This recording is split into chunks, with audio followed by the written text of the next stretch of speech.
ආයි යාළුවනේ මම නැවතත් ඕගොල්ලන්ව නැවතත් Java collection framework එකේ lesson එකකට සම්බන්ධ කර ගන්නවා. අද මම ඕගොල්ලන්ට Java DQ interface එක සහ Java array DQ class එක ගැන පොඩි introduction එකක් දෙන්නයි බලාපොරොත්තු වෙන්නේ. Java DQ එක interface එකක් linear collection එකක තියෙන. ඒක support කරන element insertions are removal both ends වලින්.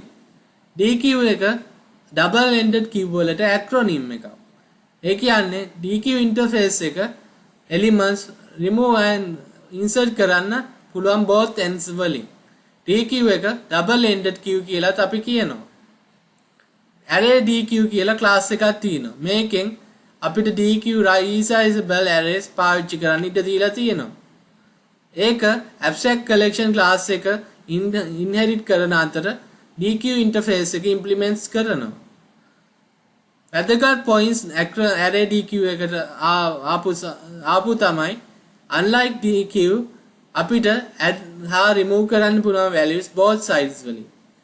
තව null elements allow කරන්නේ array DQ එකේදී. array DQ එක thread safe නෑ. ඒ වෙන්නේ external synchronization නැති නිසායි. array DQ එක capacity restriction එක provide කරන්නේත් නෑ. ඒ වුණාට array DQ එක linked list සහ stack එකට වඩා ගොඩක් fast. එතකොට මෙතන කියන්නේ array DQ එක අපිට DQ සහ resizable array පාවිච්චි කරන්න ඉඩ දෙන එක අතර abstraction collection එක සහ DQ interface මේක inherit කරගන්නවා. queue වගේ නැතුව මේක remove කරන්නයි insert කරන්නයි both sides වලින් පුළුවන්. null element allow කරන්නේ නැහැ. thread safe නෑ external synchronization නැති නිසා. තව capacity restrictions උත් නෑ. ඒ වුණාට මේ array DQ එක linked list සහ stack එකට වැඩිය ගොඩක් fast. දැන් අපි බලමු example එකක් DQ එක යොදා ගනිමින්. මුලින් class එකක් හදමු class main කියලා. ඒකේ PSVM tab ඔබලා main method එක හදමු. දැන් අපි DQ කියලා දෙමු. ඒකෙන් import කරනවා java.util.dq එක. ඒකට type එකක් දෙමු string කියලා. දැන් මේකට da කියලා නම දීලා new array dq කියලා දෙමු. ඊට පස්සේ da.add කියලා values string values දෙමු. මුලින් kulesh දෙමු. ඊට පස්සේ da.add senesh කියලා දෙමු. ඊට පස්සේ da.add sudesh කියලා දෙමු. අන්තිමටම da.add ramesh කියලා දෙමු. දැන් අපි enhance for loop එකකින් මේක print කරමු. මේකට type එක string දීලා නම g දීලා da දාලා sout එකක් දෙමු g කියන එක. දැන් මේක run කරලා output එක බලමු අපේ DQ එකට.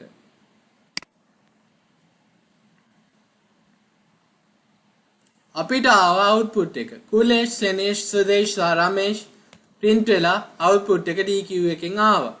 මෙහෙම තමයි DQ එකෙන් එකට values අපි add කරන්නේ. දැන් අපි තවත් method වගේක් බලමු DQ එකට associate වෙන. මෙතන අපි da.offer කියලා method එකක් invoke කරමු. මේකට අපි value එකක් දෙමු arvind කියලා. ඊට පස්සේ sout එකකින් da නැවත print කරමු. ඊට පස්සේ da.offer first කියලා method එකට value එකක් දෙමු sam කියලා. ඊට පස්සේ නැවත sout එකකින් collection එක print කරමු. ඊට පස්සේ නැවත da.offer last කියලා method එක invoke කරලා මේකට අපි jack කියලා දෙමු. අන්තිමටම sout එකක් දෙමු අපේ collection එක. දැන් මේක print කරලා output එක බලමු. අපිට මුලින් values ටික ආවා kulesh senesh sudesh ramesh කියලා. ඊට පස්සේ offer එකෙන් අරවින්ද්ව ඇඩ් වුණා අපේ DQ එකේ අන්තිමටම. එතකොට කුලේෂ් සෙනෙහ් සුදේෂ් රමේෂ් අරවින්ද් කියලා අවුට්පුට් එකක් ආවා.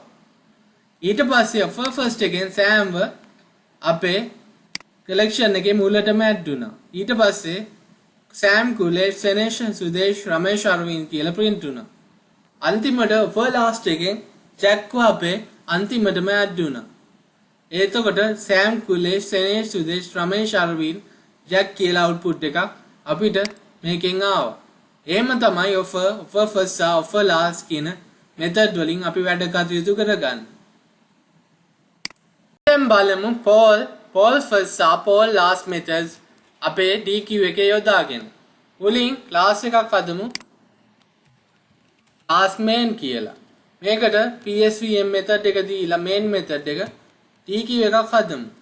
DQ string type එකක් දීලා මේක D කියලා නම දීලා new array DQ කියලා දෙමු.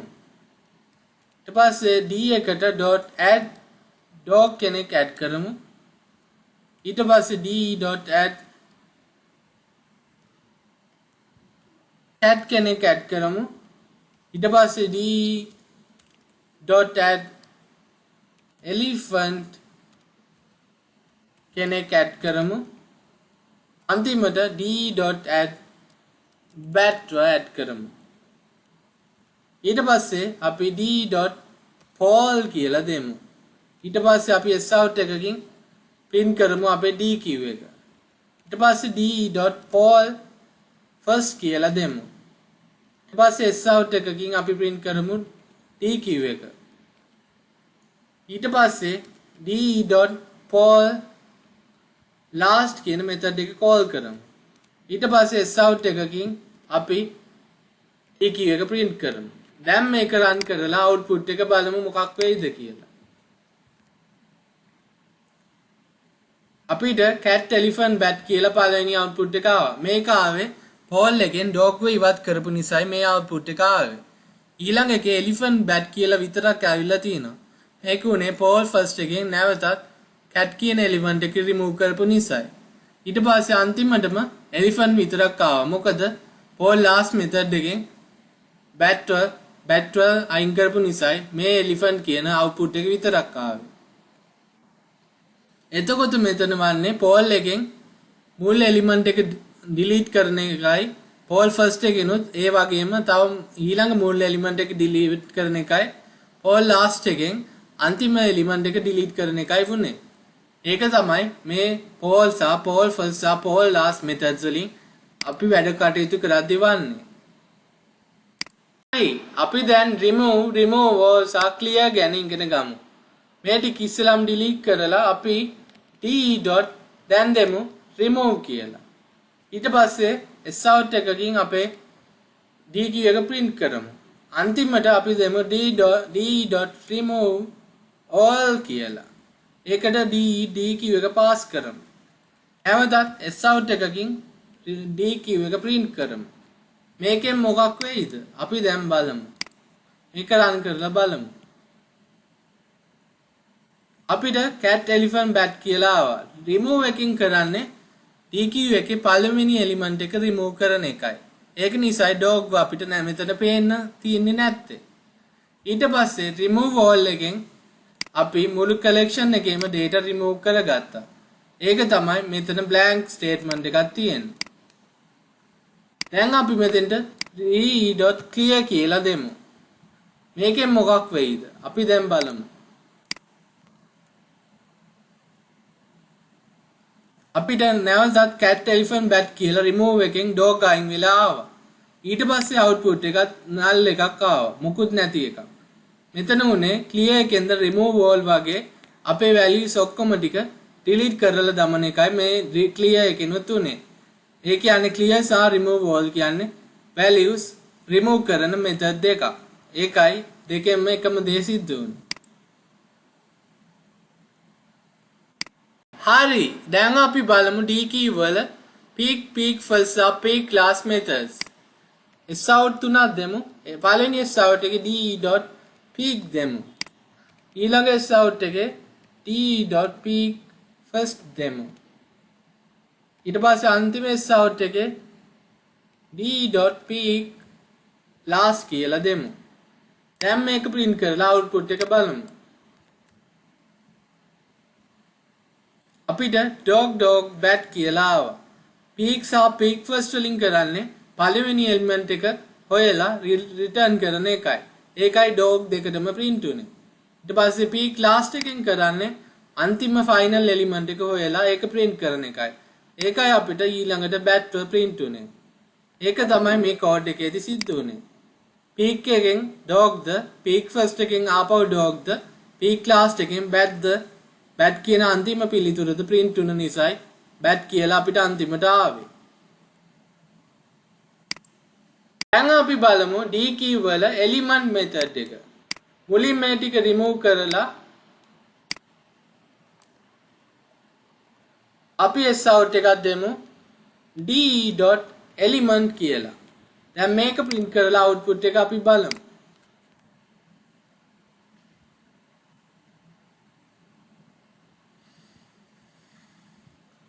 element එකෙන් method එකෙන් කරන්නේ අපේ first element එක remove කරන්න නැතුව හොයලා දීලා print කරන එකයි. ඒකයි අපිට dog d.element කියලා run කරාම print උනේ. මේ method එකෙන් first element එක සොයලා දීලා ඒක print කරලා return කරන එකයි සිද්ධ වෙන්නේ. element method එක එහෙම තමයි වැඩ කරන්නේ.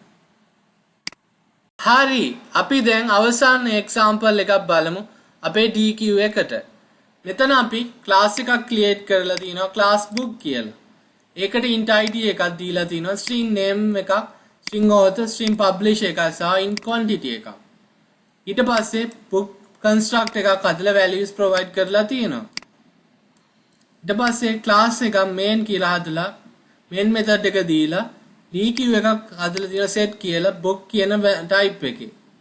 ඊට පස්සේ books තුනක් හදලා තියෙනවා B1 B2 3D IDs 1 2 3 තියෙන Shannara, Percy Jackson සහ Iragan. ඊට පස්සේ DQ එකට book 1 එක book 2 එක book 3 එක add කරලා තියෙනවා.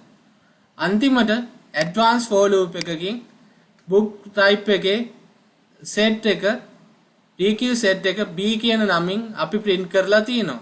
මෙතන sout එක ඇතුලේ b.id, b.name, b.author, b.publisher සහ b.quantity කියලා values පහම අපි print කරලා තියෙනවා.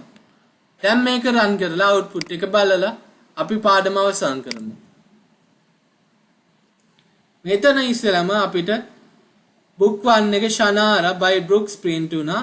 දෙවනියට Percy Jackson book එක Rick ගේ print වුණා. අන්තිමටම Iragan Christopher ගේ Iragan කියන book එක print වුණා. ඒක තමයි DQ එකෙන් අපි යොදාගෙන හදපු example එක books ටිකක් add කරන්න.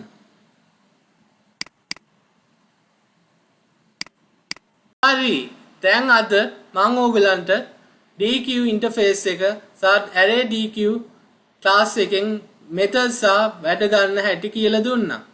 මම ඕගලන්ට DQ එක ගැන ගොඩක් දුරට කියලා දුන්නා. මම හිතනවා ඕගලන් DQ එක ගැන යම් කිසි දැනුමක් මගෙන් අරගන්න දැතයි මම හිතනවා. සාමම ප්‍රාර්ථනා කරනවා. අදට පාඩම අවසන්. අපි තවත් collection framework එකේ collection එකකින් නැවතත් තව වීඩියෝ එක තව දවසක හමු වෙමු. එතෙක් goodbye guys and please take care.